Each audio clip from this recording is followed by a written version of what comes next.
You're making me get my steps in this morning. Weather and running across the studio. She's doing great, everybody. And now it's time to take a coffee break. Yes. Just chill. All right, well, I love this story. Best-selling author Abby Jimenez, who never went to college, had an emotional call with her high school creative writing teacher from right here in Lancaster, thanking him for giving her a love of writing that's led to her publishing 6 books. And then it went viral. Take a listen. You know, I just wanted to tell you that how much you meant. Because I don't know that I would be a writer today if it wasn't for you. I'm sorry. I'm so sorry. No, you're going to make me cry too. The kind of thing that makes you feel like being a teacher was a worthwhile profession. Aww. Yeah, it's beautiful. And I want to give a shout out to that teacher in case some of his friends and family or even he is watching. His name's Tim House, and he was a teacher at Quartz Hill High School in the late 90s. I guess he was on Jeopardy at one point too. So really smart guy. And it's really wonderful to hear, these teachers, they know they impact their kids, right? But then, every year they get a new class and they kind of go off. And I've heard teachers say before, it's really emotional for them because they invest this entire year and then the kids just move on. And so I'm sure he knew that she was successful, but to hear that he played a role in her success, I don't think he's teaching anymore, but it's got to make it all worthwhile. Just that affirmation, just that joy that, you really did make a difference. Yeah. Did you have a teacher that inspired you to do better? Oh, yes, my music teacher. But I luckily had her all through middle school and high school. So it was a nice 6-year stretch. But yeah, she just was amazing. And I always am very blessed to have her in my life. So still to this day. I think there are people, I think you're one of these people too, it's a true calling of what you do. And so to see a teacher, this truly seems to have been his calling. And then to see it pay off years later is great. Yeah, I recently reconnected with my preschool teacher on Facebook. And, I was obviously, 3-4 years old, but I remember her. I was one of the younger kids because I had a late October birthday. And I remember she always let me sit on her lap and hold my blanket and would just comfort me.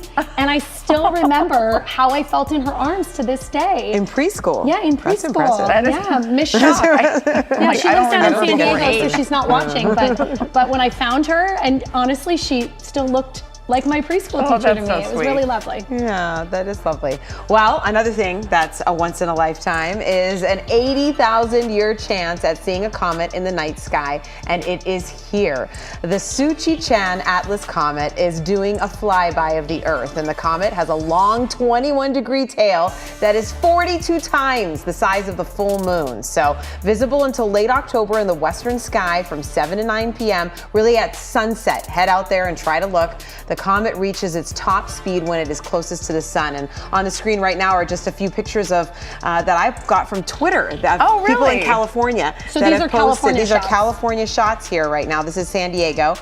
So just viewers trying to get out there, get up high if you can. So that's the key. Try to get above, I'd say 1,000 feet. So try to get, I know my friend got it from Mount Wilson last night. It was beautiful. So cool. And so just try to get a little higher because the fog's going to come in too as well. So you're going to try to avoid that as well.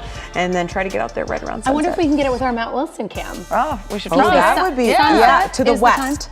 To the west. So we just would have to point our camera off to the west. Yeah, that would be cool. All right. We get a time lapse. Yeah, there you go. You two are classy. I'm going with an interaction between actors Nicole Kidman and Selma Hayek at Paris Fashion Week last week. Hey, but I want to know about this too. Right? So it fueled some speculation there might be some bad blood between these two. It happened when photographers were trying to get pictures, and Hayek seemed to try to direct Kidman towards them. You see the interaction there? There's like a hand. She pushed her arm out of the way? Well, supposedly, Selma puts her hand on, then Nicole pushes it out of the way. So now there's a lip reader who says that he knows what the two of them said during this supposed tense moment. Ooh, do tell. It says, "Let's turn there." Okay, here. Oh. That's it. See, I think that this is also that we as a society, we love to pit women against one another. Yeah, that's true. I don't know that we would necessarily do this with 2 men. And it sounds like, look, this is a business for them. They're there promoting a movie that they're working. I mean, we have that sometimes where we'll tap one another, no, this camera, that camera. Yeah. And I'm sure people could misconstrue that as however they telling you what to do, but we're really we're doing business. Right. Yeah. Yeah. So, you know what? I'm also, can I say, Nicole Kidman 57 and Selma Hayek 58? I mean, I want to look like that in 10 years. Exactly. I want what they're having. They've been in the business a long, long time, and that's a lot of work. So maybe they were just let's get this done. Look here, let's go home. And I'm glad it was much ado about It nothing. didn't look hostile Turn here. at all. No, It didn't here, look here. hostile. Well, but if you looked on the internet, it's all anybody was talking about for Yeah. like 2 straight. Oh my gosh, what's the fight? Da, da, da, da. And now it's Well, Nicole Kidman had glasses on, so it's hard to like read Eye her contact, face. true. And then yeah. I read, someone was like, well, why does she even have sunglasses? And then she just recently lost her mother. So people said she was actually emotional before she was at this event. So that's why she was wearing Also, have you ever had sunglasses. those flash bulbs in your Yeah. eyes? It's really hard to keep your eyes open for that. No, I'm so. not on a lot of red carpets. Thank goodness. Well, I Thank just mean when I'm not goodness. doing a live shot and the cameraman's like, you look great. I'm like, I can't see. Oh, that's today's coffee Leave them break. to their business. Exactly. Now you can get your Kcal news, weather, and live stream all in one place on the CBS News app. Download it free today.